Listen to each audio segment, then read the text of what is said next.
So I'm just going to get you to walk across and come back. You sing out if you feel you need any help. Okay. For Merrin Dawson, every step of this physio session is hard as she fights to control her body's jerking movements.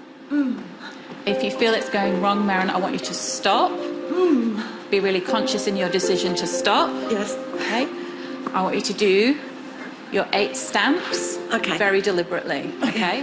1, 2, 3. It's absolutely out of her control. Yeah.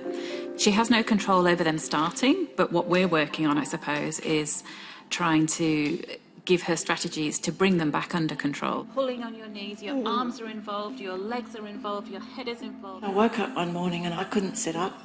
I was in this terrible fog and my head was spinning, and I tried to get out of bed and I couldn't make my legs move.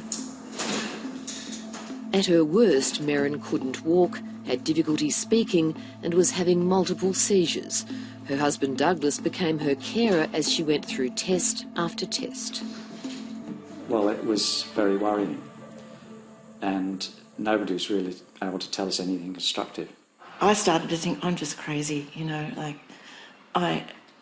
I've got some kind of psychological condition, and maybe they're thinking that too, because they more and more they started to just kind of visit me and go,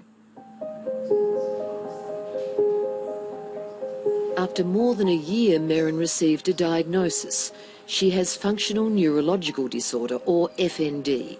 Put simply, the brain's hardware is normal, but the software isn't working properly. We are yet to fully understand it, but it is a dysfunction, this functional neurological disorder. So there are thought to be potential neurotransmitter or signalling changes in the brain. I would defy anyone who meets patients with FND not to be compelled both by the difficulties they face, but the mystery of the illness. Be helpful, use it. Good girl. Kate Gill searched for years for an explanation for her symptoms. She's had to deal with being viewed as a malingerer or mad. You know, doctors will do traditional tests and say there's nothing wrong with you, you know, you're putting this on. Kate was in her 30s, fit and a competitive line dancer when she suddenly became unwell. I had a bit of a headache, a bit of a neck pain. I lay down, and when I tried to get up, I couldn't move. I could not work out how to put one foot in front of the other. It can present as stroke, and when I came down with it outwardly, it did look like a stroke. Kate has set up a support group to educate others about the condition and its causes. There can be biological triggers, so people being medically unwell. It can have an emotional element, and it can have emotional trauma as well. So a number of causes can lead to FND, so it's not just one thing. This is a medical disorder that is profoundly serious, disabling, and affects people's lives. And it is not as a result of them pretending to be sick. Psychiatrist Richard Canaan has been studying FND for 20 years. The symptoms patients have are definitely neurological. What's going on in their brains, if you like, is a neurological phenomenon, and yet our understanding of why it's happening, how it's happening, is definitely psychological.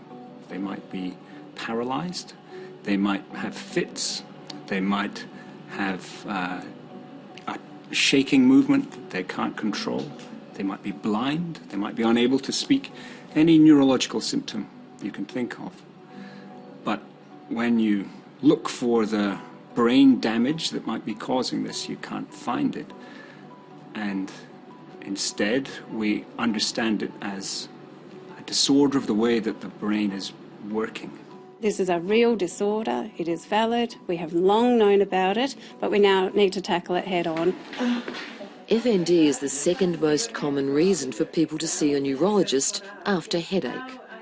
These patients are fearful, they don't know where to go, they don't know who to see, they often get the run around and they represent to emergency time and time again. I tend to Neurologist Rowena Mobbs believes there's an urgent need for more research into FND and greater support for patients. There are just so few clinics in the country dedicated to this fascinating condition, and I really feel there should be more. We have clinics for diabetes, MS, stroke, falls and memory clinics. Why do we not have clinics for such a common disorder in neurology, up to a quarter of patients having an element of this? I'm doing this interview because I really want people to know about it, and I want people who have FND to know that there's help, because for so long I didn't know.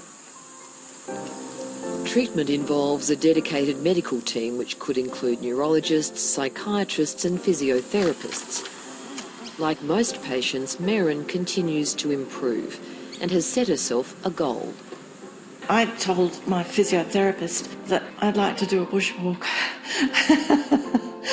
So I think that's a long way off, but I love being out in the bush. It lifts your spirit, it really does. And so that's what I would like that opportunity.